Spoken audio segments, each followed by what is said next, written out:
El Tratado de Amistad de 1845 entre el Reino de España y la República de Venezuela, en el cual se reconocía a Venezuela como una nación independiente y con autodeterminación, se han mantenido unas relaciones que van cambiando dependiendo de la situación. Esto conllevó a una migración de españoles durante los siglos XIX y XX, y esta también trajo el falangismo, una ideología relacionada con la extrema derecha y derivada del fascismo italiano. Hola, buenas tardes, mi nombre es Juan Pablo Asini y soy de quinto año B.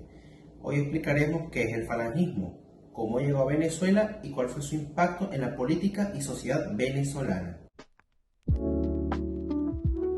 Entre las relaciones de España con la República de Venezuela tenemos que, tras la reinstauración de la monarquía hispánica en 1975, Venezuela fue uno de los primeros que entabló relaciones amistosas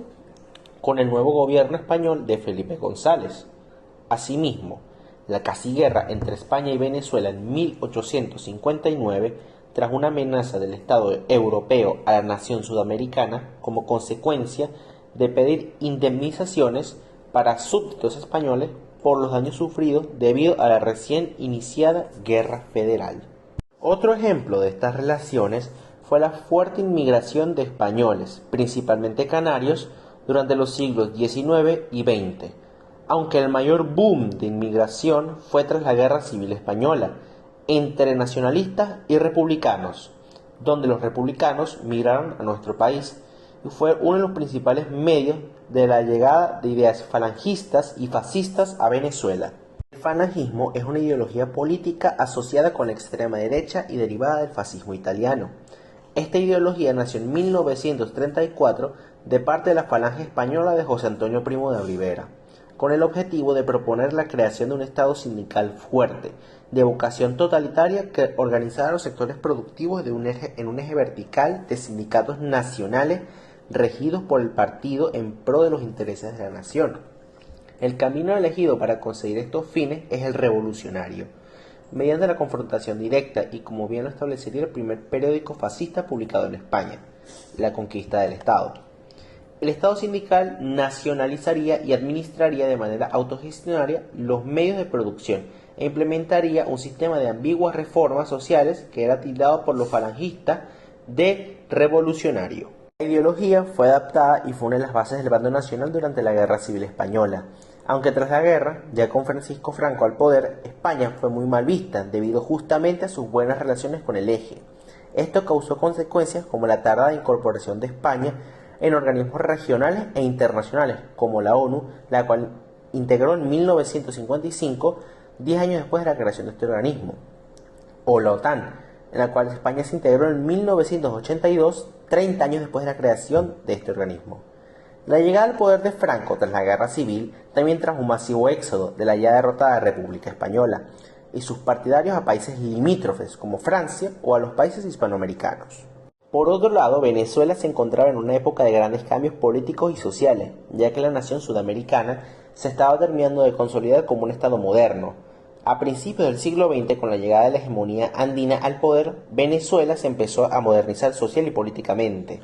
especialmente durante el gobierno de Juan Vicente Gómez, quien sentó las bases de la Venezuela moderna. Al acabar con el caudillismo e iniciar la explotación petrolera que continuaría con su sucesor, Eliezer López Contreras. Fue en esta época que empezó a llegar la inmigración española de republicanos y nacionalistas, que han dejado un legado cultural y social muy significativo en nuestro país. Las ideas falangistas en Venezuela comenzaron a surgir durante la década de 1930, con la llegada de inmigrantes que lucharon del bando sublevado, que contando otros factores como la situación política del momento y la adopción de estas ideas por varios nacionalistas venezolanos, enfatizaba la tradicionalidad, el orden, la autoridad y el nacionalismo, que rápidamente calaron en los círculos intelectuales y ciertos sectores de la élite social venezolana. Aunque el mayor auge del fascismo en Venezuela llegó en las décadas de 1940 y 1950, donde esta ideología comenzó a ser seguida ya no solo por la élite y los intelectuales, sino por militares, políticos y buena parte de la sociedad. a tal punto que el entonces presidente de la República, Isaías Medina Angarita, 1942-1945, fue objeto de sospechas de que era falangista y que apoyaba ciertos grupos formados en esa época